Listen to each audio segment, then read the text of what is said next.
I'm Amanda from the Brewton Public Library, and this is craft time. And today I would like to show everybody the craft that I did. This craft is a Christmas ornament, and it is a paper accordion Christmas ornament. If you remember back to the 70s, these type of crafts was really popular. And if you think back to the classrooms, when we were all kids, the teachers would take these ornaments and they would spread them out and put them in at the top of their classroom and all around just for good decoration. And so the instructions of how to do it is, first of all, I've tried several different types of paper. One video that was on Facebook showed how you would take a page out of a book, cut it out, measure your strip, and start folding it like a pleat. But that amount of paper and that size didn't work. So I ended up going and getting a newspaper and using a whole entire page of it spread out. And so I started with this first strip. This strip measures 3 inches. You can do the 3-inch. First, let me start with saying that the 3-inch strip, that's the width of it, makes this size ornament right here. If you can tell that this one is bigger. This ornament that I'm going to show everybody how to make was done about 2.5 inches. You can tell that it's smaller. And if you want a smaller ornament on your tree, then this size will be the size to use. If you want something bigger, then pick the bigger size, which is 3 inches. And what I did was I took the whole entire page, spread it out. I did 3 inches on this, and I took a ruler and I measured it all the way down to make sure that it was straight. See, then I cut that out. But you have to do pleats just like a fan. And to do the pleats, you have to fold tiny pleats. If you do the larger pleats, which I did to begin with, it does not spread out quite as well. If you just do your pleats real thin and tiny and neat, just like so, and you keep going all the way down your page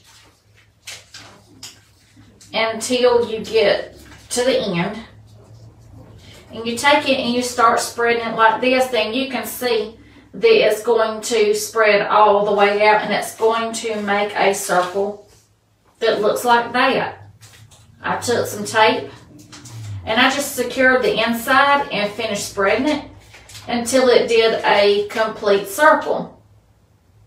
And then after you do your complete circle, you have to do a little type of foundation, because you're going to put a picture on top of that. And for the foundation, what you do is you need to get something that is stiff, some type of cardboard. I used a thinner paper, which didn't work very well to begin with. And so I found some cardboard like that. Use anything around the house that you can find. And you want to do your foundation for your centerpiece, which is right there.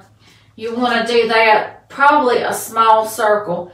So what I did was I just found something with a small circle that I could just outline. And that's what I did. I took it, I put it right there on my cardboard like so. I made a circle and I cut that out. Then you take it and you want to put it on your closed fan. Mine's not exactly closed because that's for demonstration purposes. But you want to glue it just like that. And you're going to glue, and you're going to leave you're going to have to get it to seal. One other thing that you can do to get that to do a firm shut on that little piece is you can use a hot glue gun. Be careful not to burn yourself. And you can hot glue that centerpiece down. That would be probably the easiest thing to get it done quicker. And then you would just want to put a little glue here. And for the centerpiece, I used a Santa Claus. You can get your images from cards that you sent off for the holidays. That's one thing in a video that I found that somebody had done. They had cards that they had sent out for the holidays and some old cards, and they simply cut out the image of whatever they wanted to use. For this one, I actually used some Christmas wrapping paper, and I cut out a little picture, whatever is there that you want to choose. You can do the same thing. And here is the piece that I did cut out. I went ahead and trimmed mine all out. What's on here is a Santa Claus, and this is a snowman. Just, you could trim it out, or you can just leave it just squared up if you want. And just simply take it and secure it to your ornament just like I did. Just glue it down, let it dry, and then back to this one, just put this here like that. And then the last thing that I did was I put glue all over my ornament and put a lot of glitter on it because it was a newspaper and I really didn't want the newspaper to be seen. But if you can find a book that is large enough that you could cut out the size strips that you want, you know, you may want to let the page be seen. But being that was newspaper and it was the funnies, I decided to cover it up. So I glued everything down. On this one I used like the larger grain glitter. I kind of found out that was a little bit too heavy for what I wanted to use it for. So this time I found some lighter grain glitter. And this is something that I really didn't know was out there until we got it for the library. And this is called extra fine glitter. So you have more grains of glitter than just, they get chunkier. Just kind of look at what you're getting if you go and buy supplies. This is finer. It looks like, kind of like sugar. But anyway, what I did was I just took the glue it around, and another thing that I recommend is using just a cheap little paintbrush. That's another thing that I did. Use your paintbrush and just spread your glue out